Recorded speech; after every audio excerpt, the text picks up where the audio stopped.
TriRiver Water. I helped put this together. It's something that we want to continue to do more of, so thank you guys. You are part of the first one of these that we're doing.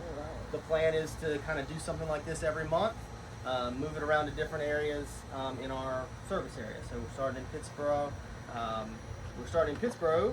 Thanks to Commissioner Bonnet's suggestion that these GAC facilities, or these GAC filters, are 4 years old this month. So we thought it was a good time to sort of kick that off and, hey, you know, let's start it going. So we'll be moving this around. If you're interested in other places, that registration form will continue to have updates, or you can email me. You guys have my email and stuff now too. Also, if you have like your own little groups, like an HOA or a church group or anything else that wants to do something like this, send me a message and we'll set something up for that as well. So the idea is just to open this up, right? We want you guys to be able to see it. Transparency, so you know where your bills are going every month, where that money is going, what we're doing with it, right? Corey Salisbury is our administrator here at the plant. He is going to be leading your tour. I'm going to be asking him questions too, because I haven't actually done a tour of this facility. So he's going to be in charge of all that. He'll let you know any of the science stuff, because I'm a writer, I am not a scientist. He will help you out with that sort of stuff. Yeah, so once we get on that, you're doing it. And I think Gene asked this earlier, and you may ask questions at any point in time. If you want to interrupt me now, interrupt me now. The point is to answer your questions. We're not here to just, you know, hand out pins or whatever else. We're here to answer your questions and make sure you know what's going on. Good in case we ever have to call. Yes, call Corey. I should have gotten that. That's my right. number. Thank you. So on the front, the number on the front is wrong. We changed numbers. On the back, I wrote it on the back, and that's my number. Okay. So that's my direct line to my office. So you can get me. I'm usually here from 7 to 3. So Okay. whenever you guys want to call me, my email's on there. Email me Excellent. anytime. Great. Anytime. Did you have a business card too? Email's good. Not Yep. on me. I do, Yeah, but I okay, left yeah. it when I was getting all this stuff Yeah, together. right. But you have my email on the thing Yeah, I sent out, yes, and so okay. that's going to be the Excellent. easiest way to get me. Excellent. So I used Yeah. to work in news, and so I'm on my email really quickly. So Okay, excellent. I say that, now someone's going to email me, and it'll be like a week, and I'll be like, oh, I'm sorry about that. Anyway, so we'll get started on the tour, but before we do that, I just kind of wanted to talk about TriRiver Water. One of the things that I hear from people all the time, I think, is a misconception about TriRiver Water and like what it is. People seem to think that it's like a private company that has come in and taken over the water departments in here and are, you know, turning a profit or doing whatever, and that's just not the case. It is an agreement between Sanford, Pittsboro, Chatham County, and Siler City to merge their water departments, their utility departments, and better serve the community. Okay, so there's a lot of different challenges in the water industry. The one that everyone knows is money, how much everything costs now, right? And that's by working together, we're able to do things more efficiently and hopefully save money in the long run. Not going to say that your rate will go down, because that just never happens anymore. I want it to. Well, there's growth.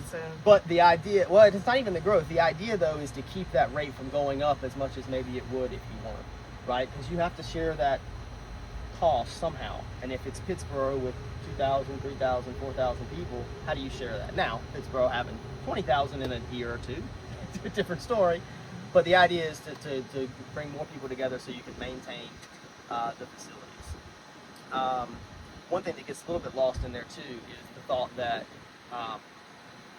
people who already exist in the system are paying for the people who come into the system.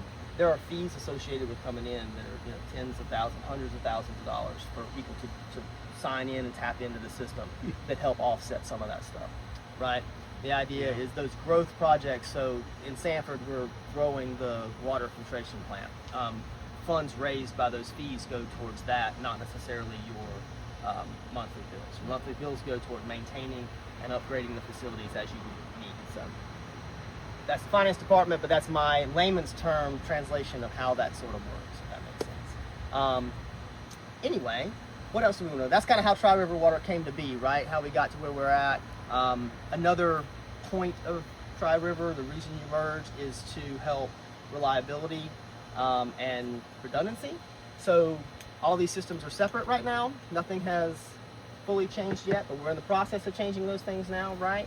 When you can more interconnect those systems, they're going to be more reliable. So if you have an emergency of some sort, a water main break, or, you know, something worse than that, if you have different water sources and different pipes, Drought was a good example, right? We're able to move water around more. We might can limit some of those restrictions that we have. So North Chatham County has been in this stage 2 drought for the last 2 months, right? They're in a stage 2 drought, not because Jordan Lake is low, because it's not. That's where they get most of their water, but they don't have enough allocation from Jordan Lake to serve all the customers in that area.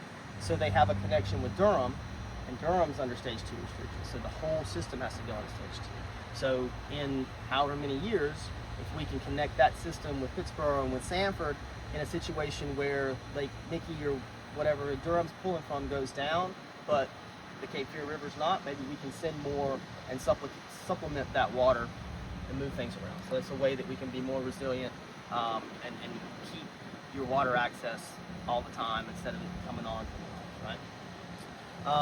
So another thing is like, I guess with capacity, we were talking about 15501, right? If you drive up and down 15501, you'll see the big pipe going in on the side of the road. That is a sewer pipe that is going to connect the Pittsboro sewer system down to the Sanford sewer plant, the Big Buffalo facility, and that's going to increase the capacity here, so growth can continue to happen. There's a couple different ways. We could have upgraded the plant here, expanded it, but where it's at, it doesn't have a big footprint. There's businesses and homes nearby, so you couldn't really expand it. So the most effective way to do it was to connect it. So we're looking at those sorts of solutions throughout the whole system to interconnect everything and make that work, and that's sort of the path forward, if that makes sense. And I feel like I've been talking too much now, and everyone's tired of me, so it's Corey's turn.